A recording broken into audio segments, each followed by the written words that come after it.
de la vida y de la inmortalidad. Es el primer elemento de la creación. Los ríos, los océanos son sagrados y por eso los indios se bañan tanto, pero no crean que es por higiene, es como purificación. El río sagrado, el Ganges, fluye de los pies de Vishnu, el dios, y es tan santo que hasta los intocables pueden bañarse. Por lo menos una vez en la vida, igual que los mahometanos tienen que ir a la Meca, el hindú tiene que sumergirse en el Ganges. Esta noche nosotros vamos a visitar algunas sagradas ciudades de la India, empezando por Nashik, pero después les proponemos una escalada original, nada menos que a las fuentes del Ganges y, no se lo creerán, en bicicleta.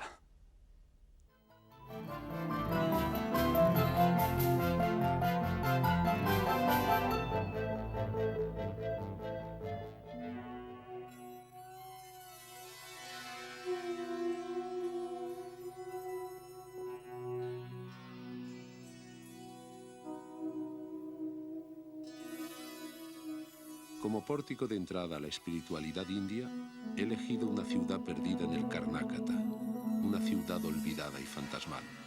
Se llama Hampi. Ruinas, piedras, vestigios de un pasado glorioso. Sus únicos habitantes son los monos, los sadhus y los hippies que proceden de Goa. Hampi fue la última capital del último gran reino hindú, el imperio de Vijayanagara. Era el centro comercial más próspero de la India, con sus mercados de especies, sus cultivos de algodón, sus templos y palacios que eran la admiración de los viajeros del siglo XV, antes de que lo invadieran los musulmanes, lo devastaran y lo dejaran abandonado. Hoy Hampi es un museo abierto al aire libre, maravilla de la arquitectura, de la escultura dravidiana, esos templos dedicados a Shiva, a Krishna, a Vishnu, a todos los dioses hindús. Esos dioses que es un verdadero galimatías, porque hay tantos, no os lo creeréis, pero hay 30 millones de dioses. En principio hay solo una trinidad, Brahma, que es el principio de la creación del universo, Vishnu, que simboliza la conservación, y Shiva, la destrucción. Pero estos tres grandes dioses se manifiestan de las formas más distintas. Vishnu, por ejemplo, puede aparecerse en príncipe azul, en animal o en dios pastor, Krishna, que enamora a hombres y mujeres. Los dioses tienen esposas, amantes, hijos, aventuras, y por esto la lista de divinidades es infinita. La hindú es una religión que tiene tantas divinidades como se quiera, donde cada uno reza lo que quiere y como quiere, porque no hay dogma, no hay fundador y ni siquiera hay clero constituido. Lo importante es alcanzar la unión con el absoluto. Es la ósmosis del alma y de lo eterno, para así de una vez poner fin al ciclo de las reencarnaciones. Por esto el hinduismo, más que una religión, es un modo de vida, donde lo sagrado está inmerso y convive con lo cotidiano. Shiva es la divinidad que cuenta con mayor número de templos y de fieles. Y Shiva es simbolizado siempre por el lingam, el miembro viril que se coloca sobre el yoni, el órgano femenino, representando la unión de los dos principios de lo que surge y de lo que emana la vida. La civilización del falo es un culto primitivo de las tribus arias que adoraban el pene como a un dios, y en el curso de los siglos se le añadió el yoni, la matriz de la mujer representada por un altar circular sobre el que se coloca una piedra cilíndrica en vertical, que es el lingam.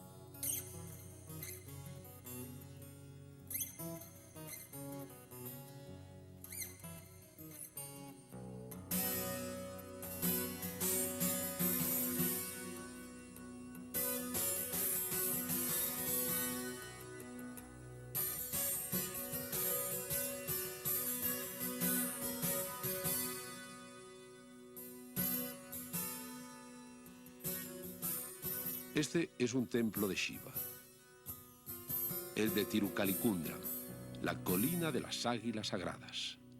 Una escalera de 1000 peldaños, jalonada de mendigos, de penitentes, y que nos conduce al santuario rupestre del siglo XVI. Aquí cada mañana, desde tiempos inmemoriales, a las 11 en punto, se celebra una curiosa ceremonia. El sacerdote, el brahmán, da de comer a las águilas sagradas. 2 águilas blancas que son la reencarnación de 2 Antones que cada día van en peregrinación desde Benarés a las fuentes del Ganges.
Pues sí, Swami Shilananda o Pedro Juliá es lo mismo, es una traducción del nombre Pedro en lengua india, y esto es parte de todo este modo de vida que procuro seguir en la India.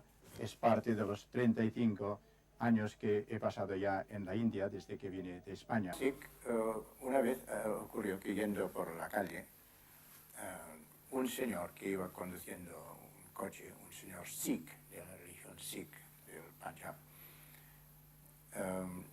paró el coche, cruzó la carretera y me paró y me dijo, le he visto ya muchas veces por la calle en Nashik, yendo en bicicleta, y tenía muchas ganas de conocerle y de hablar con usted. Y el problema era que su hija se había casado con un joven Sikh que se afeitaba. Como sabéis, una de las leyes o de las costumbres muy rigurosas entre los Sikhs es que no se pueden cortar el cabello. Ahora, este joven Sikh se afeitaba, seguramente debido a influencias modernas, y esto constituyó un problema muy serio para el padre de la chica, que era más bien de tendencias tradicionales y ortodoxas. De manera que este fue un ejemplo, y podría citar otros, de una persona Sikh de otra religión que en cierto modo buscaba en un sadhu cristiano un consejo para resolver un problema suyo personal.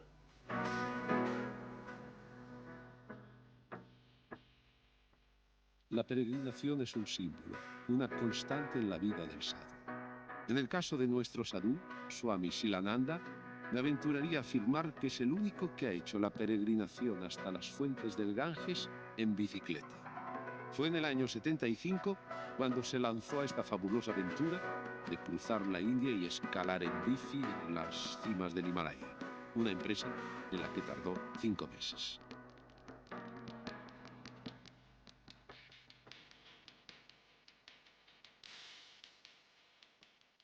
He sugerido a Pedro Juliá, alias Swami Shilananda, el repetir con nosotros la experiencia de su peregrinaje a las fuentes del Ganges. Ha aceptado acompañarnos, pero esta vez no será en bicicleta, sino que por imperativos de tiempo va a ser en tren, en autocar o a pie, sobre todo en las escarpadas cimas del Himalaya, que será la meta de nuestro viaje. Hardwar es la primera etapa de nuestro peregrinaje. Ciudad santa como Nashik, donde el dios pájaro también se posó. Y justamente es aquí donde este año se va a celebrar, por primera vez desde hace 12 años, la Kumbh Mela. Es la gran festividad de la luna y que va a atraer a cientos de miles de fieles y de peregrinos. Hardwar está situada al pie de los montes Ibarik y es aquí donde el Ganges desciende al Yamuna. Los ingleses decidieron a principios de siglo desviar el curso del Ganges y canalizar sus aguas para el regadío. Todos los sadhus entonces consideraron esto que era un sacrilegio y se concertaron para impedir este desmán. Formaron una cadena humana de más de 500 hombres, todos en fila, cogidos del brazo, desafiando el dique de la presa. Concentrados, rezando, pretendían detener las aguas. ¿Y qué ocurrió? Que al abrirse las compuertas, las aguas barrieron. Y fue uno de los naufragios más insólitos y trágicos de la historia. El hindú ve en la naturaleza una infinidad de manifestaciones de la divinidad. Y entre estas está la luna. Y por esto, en su vida ordinaria y en toda su vida, la posición de la luna, las fases de la luna tienen gran importancia. Y por esto la mayoría de los hindús, o diría todos los hindús, siguen el calendario lunar. Y por tanto, todas sus festividades, sus peregrinaciones, etc., siempre tienen que tener lugar en días determinados del mes lunar. Sobre todo el día de la luna llena es un día de gran importancia para las festividades hindús.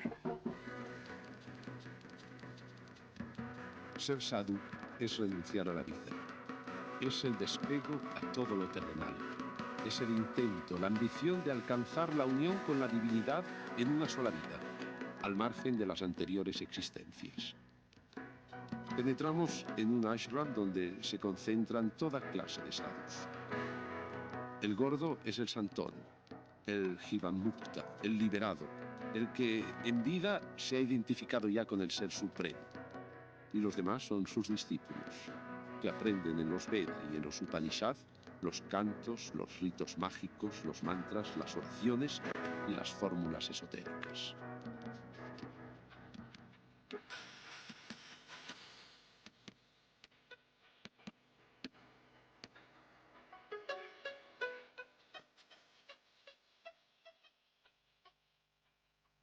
La creencia en la reencarnación es muy universal entre los hindús.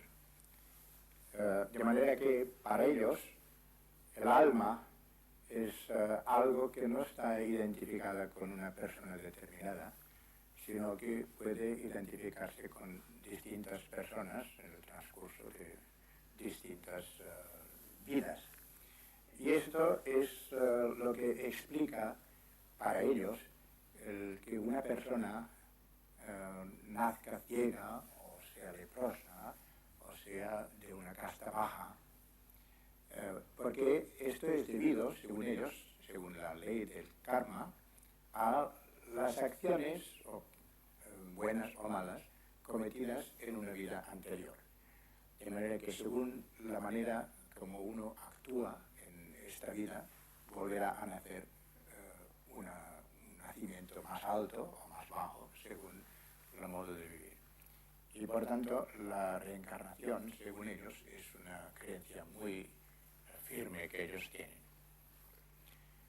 Claro, esto, en cierto modo, explica también el que sean muy resignados, que acepten fácilmente las dificultades o las enfermedades o lo que sea, o la casta misma, porque esto es algo que, según ellos, es parte del plan divino y hay que aceptarlo.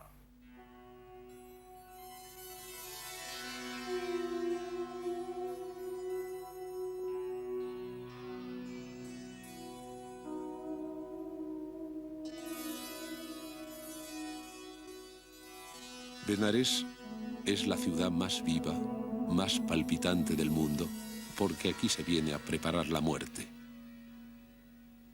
Desde las 2 de la madrugada hasta muy entrada la noche, este anfiteatro es el más sorprendente, el más fastuoso de todos los teatros.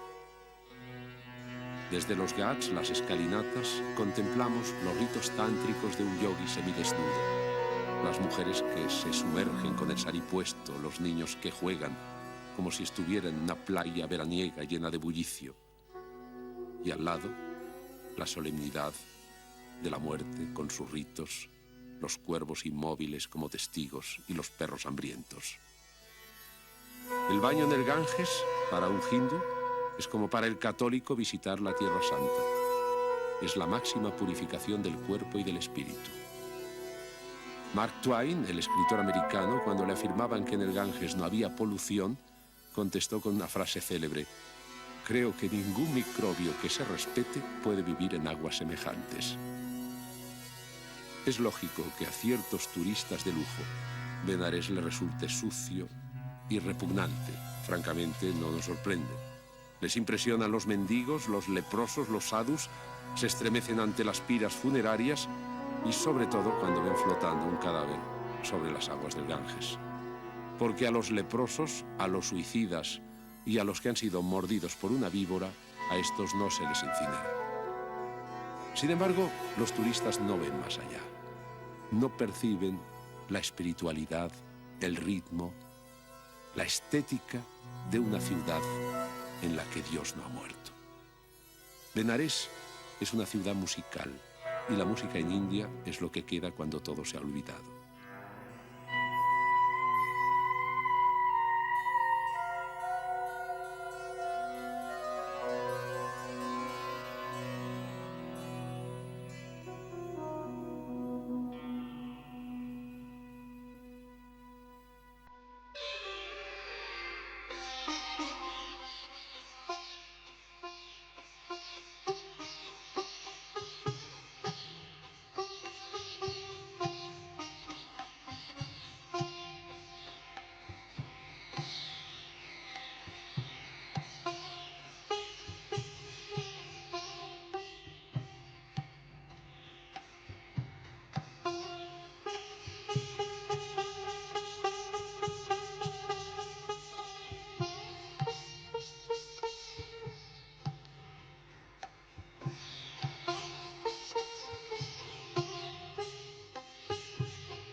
Delhi, la capital, es nuestro punto de partida. Vamos a iniciar la ascensión a las fuentes del Ganges. Rishikesh, Lanka, Gangotri y Swami Shilananda, el sadhu cristiano, va a ser nuestro guía. En el Valle del Ganges, en los primeros contrafuertes del Himalaya, a 457 metros de altitud, el pueblecito de Rishikesh, lugar de retiro y de meditación. Abundan los rishi, que son los santos ermitaños, que viven retirados en esas grutas que se ven en la montaña. Y hay también los sadhus que viven en la ciudad o en un ashram, que es como un convento, y allí reciben una enseñanza filosófica de parte de un gurú, de un santón. Los extranjeros también son admitidos en este ashram, sobre todo en el de Sivananda. Y por cierto, hay bastantes. Aquí la enseñanza se basa en los textos sagrados de los Vedas y sobre todo en la técnica del yoga para poder controlar el pensamiento.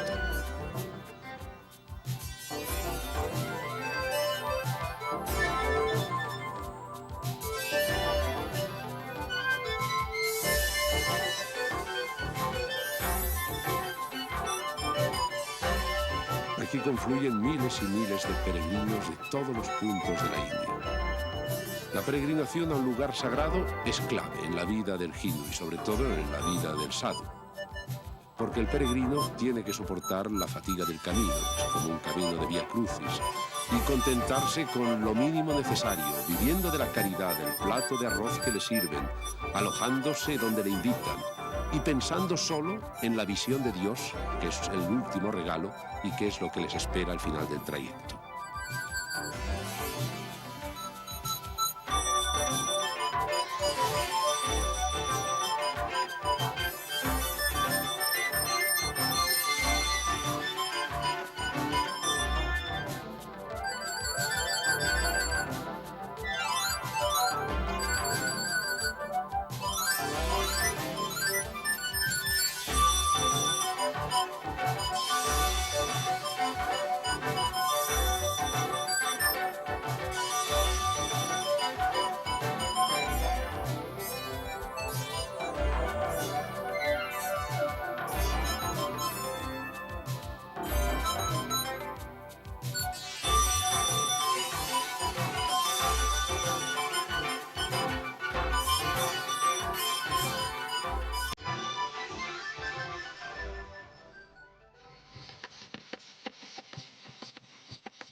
El yoga se practica desde hace 5.000 años. En el siglo II después de Cristo, Patanjali hizo la clasificación del yoga en 8 grados.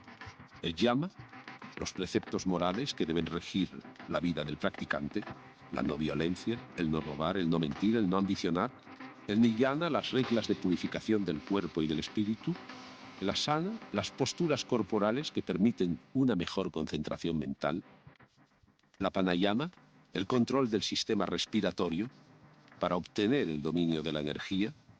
El pratyahara, el aislar la mente de las emociones y del subconsciente. El dharana, la fijación del pensamiento en un punto fijo con exclusión de todos los demás. El dhyana, el poder penetrar más allá de las apariencias y aprender las cosas en su esencia.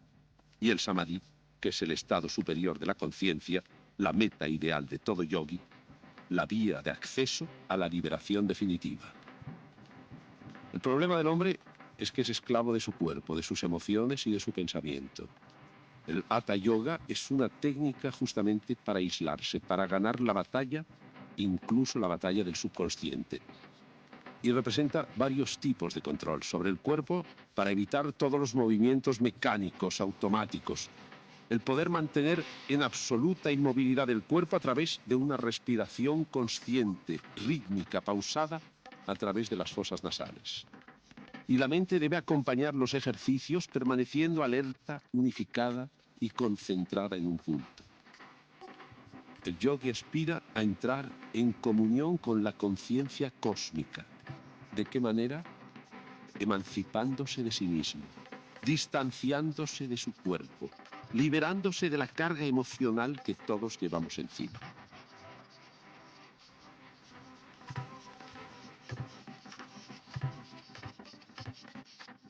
Nos costó, mejor dicho, fue imposible casi poder filmar a un yogi verdadero, no a un charlatán.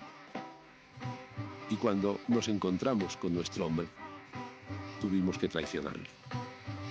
Tuvimos el recurso del teleobjetivo. Y nuestro yogi es un caso extremo. आप बताइए फिर से हमारा नाम है दंडमानी आप रहने वाले कहाँ के हैं रहने वाले बुलाचिया अच्छा, आपको साधु हुए कितना साल हो गया? हो गया 30 बरस करीब। 30 बरस से? अच्छा, तो आप साधु क्यों Nos हुए? habla कुछ शौक था? de la suprema forma del yogi, que dice que estimula al máximo los poderes psíquicos.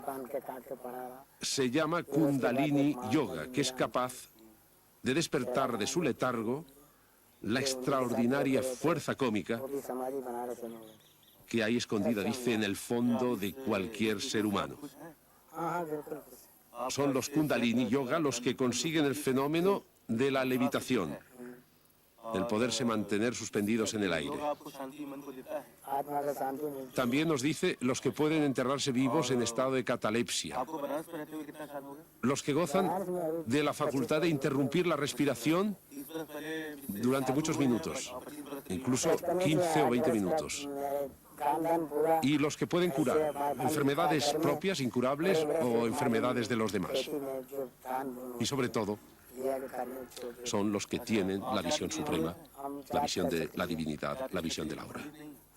Unos paisajes ligeramente montañosos, con esos arrozales que se pierden al infinito.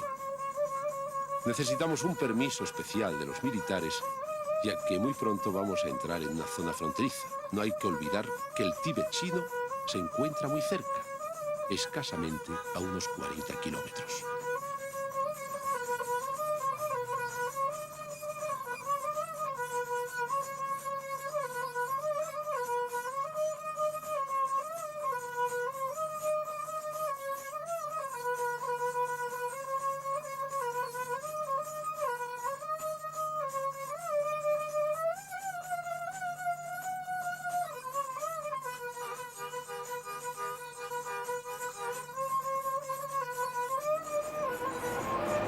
Avistamos Uttarkosh, término y parada final de los autocares de peregrinos.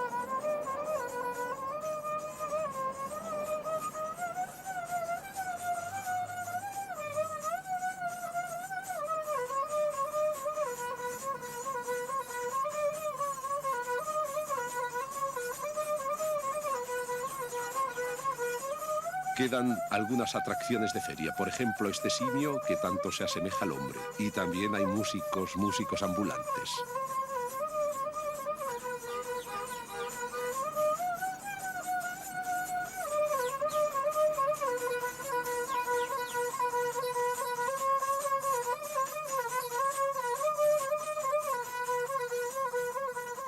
Los caminos, que están cerrados durante el invierno porque los bloquean las nieves, van a ser a partir de ahora senderos de montaña casi impracticables.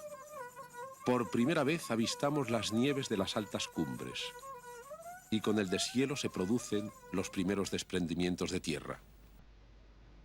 Nosotros sufrimos un desprendimiento y tenemos que renunciar al coche y lanzarnos a la aventura del trekking.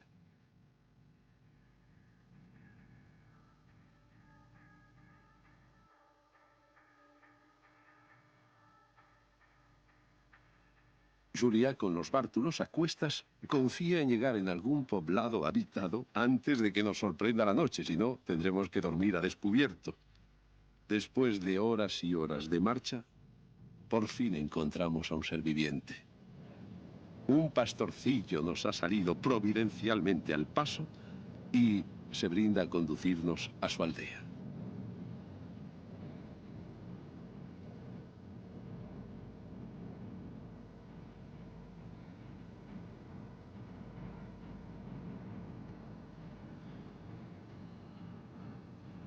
Ese pueblecito tiene todas las características de una población tibetana. Incluso en los templos ondean las banderas budistas. Hace un frío pelón, aquí el termómetro por las noches llega a descender hasta 40 grados bajo cero, y los habitantes nos acogen con una gran cordialidad. Todos tienen rasgos mogólicos. Julia, que pernoctó aquí en su anterior peregrinación, nos ha buscado refugio nada menos que en un establo. Y nos cuenta que la gente aquí tiene curiosísimas costumbres. Por ejemplo, se practica la poliandria, es decir, que una mujer pueda tener varios maridos, aunque oficialmente está prohibidísimo.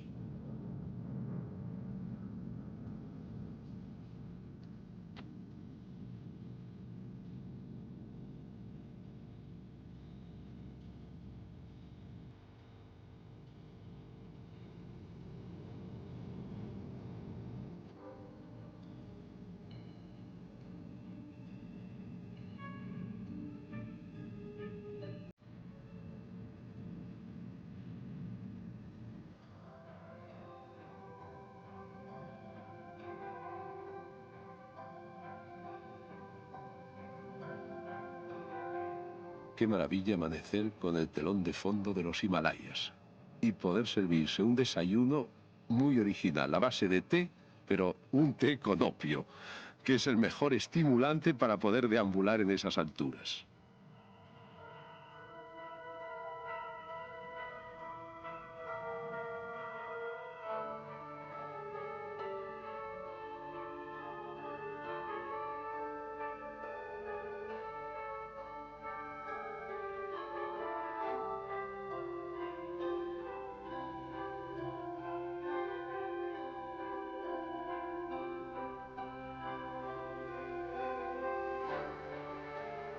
Atravesamos por desfiladeros, surcamos por senderos escarpados y cada vez la ascensión es más dura, más difícil.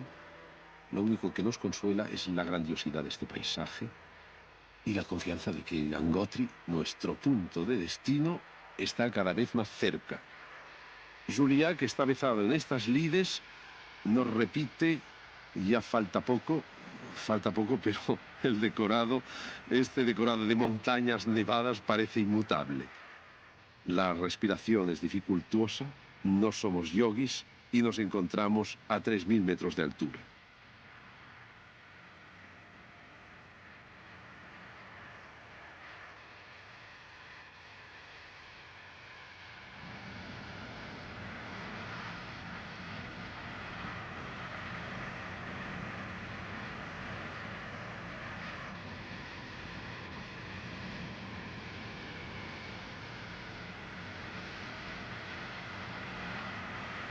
Puentes con lianas que unen los desfiladeros. Aquí tenemos que esconder la cámara, disimularla porque es zona militar y nos advirtieron ya que está prohibidísimo tomar fotografías. Al fin, muertos de cansancio, llegamos a Gangotri, que es la meta de nuestro peregrinaje, a 3200 metros de altura, donde se encuentran las fuentes sagradas del Ganges.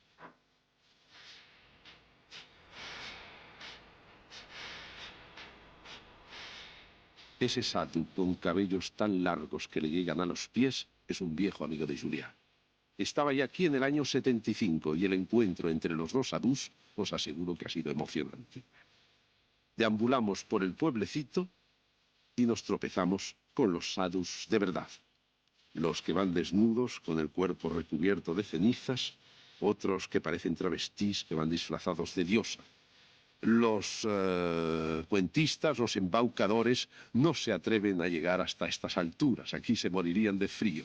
Prefieren la tranquilidad y también la cantidad de peregrinos que hay en Rishikesh, en el valle del Ganges. Ese es un sadhu tibetano que ha llegado ya a experimentar a Dios en sí mismo. Es lo que llaman un Jivan Mukta, o vida liberada. Es considerado por sus seguidores como una encarnación de Dios. Y a él le deben una sumisión total y una adoración como esta discípula.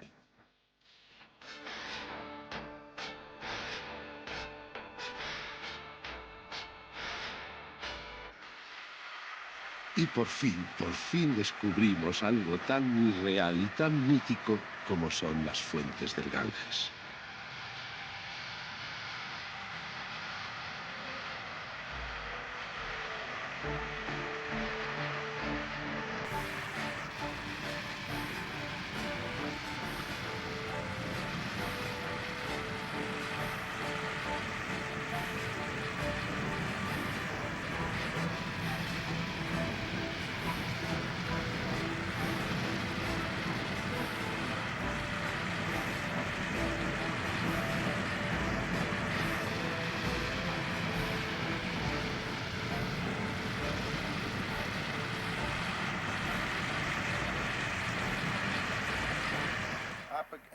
इथे बर्फ पड़े मग बाहर जात नहीं जाता है आता है जी खूब ठंडी ठंडी ठंडी खूब जी बहुत अच्छी ठंडा मग लागत नहीं अंगाला नहीं ठंडी कुछ- लागत नहीं ना कैसा का है Ese sadhu lleva más de 20 años viviendo en esta guarida templete sin moverse, dedicado exclusivamente a la meditación. तभी भी ठीक हो जाता En la época de las nieves, como los topos, cierra la puerta cal y canto y vive en un estado casi vegetativo durante todo el invierno.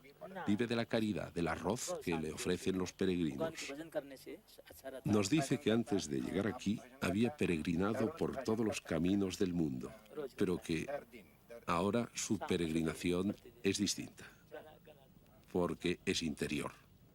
अच्छा और सीताराम सीताराम कर दें। Dice que si está días, meses, años abismado en sí mismo, que vive solo en meditación, tratando de liberarse. Lo que pretende es liberarse de las redes de la ignorancia y de la ilusión. Sitaram सीताराम भज राम सीताराम सीताराम भज राम सीताराम सीताराम भज राम सीताराम सीताराम भज राम सीताराम सीताराम भज राम सीताराम सीताराम भज राम सीताराम सीताराम भज राम सीताराम सीताराम बोले भगवान की जय। हे रंगनादा गजानना हे गणनादा Gajanana. Aquí en las cumbres del Himalaya, la morada de los dioses, hay un refugio donde un sadhu está agonizando. Un sadhu viejo, ejemplar, sabio, liberado, que ha terminado el ciclo de las reencarnaciones y que ya es en vida encarnación de los dioses. Está agonizando rodeado de todos sus discípulos. Y los ritos fúnebres empiezan antes de la muerte. Han depositado en su boca un poco de agua sagrada de las fuentes del Ganges y un poco de mantequilla derretida. El espíritu de ese hombre justo y puro va a escaparse por el cerebro. En cambio, para los hombres malos, el espíritu se escapa por el ano.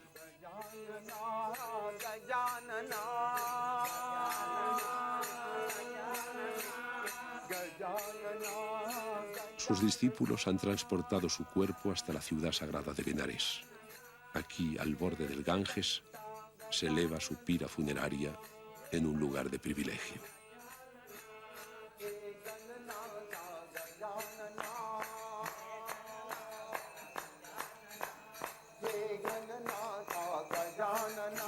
La ceremonia va a durar varios días y varias noches.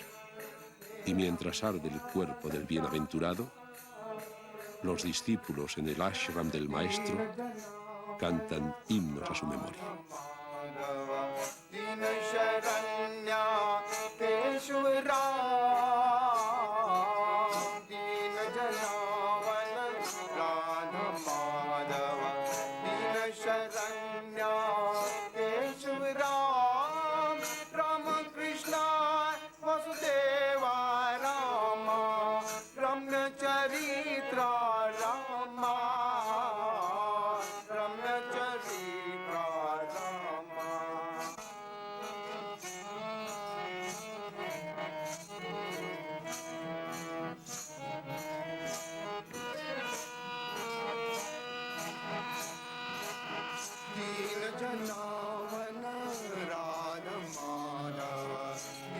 Sharanya केशव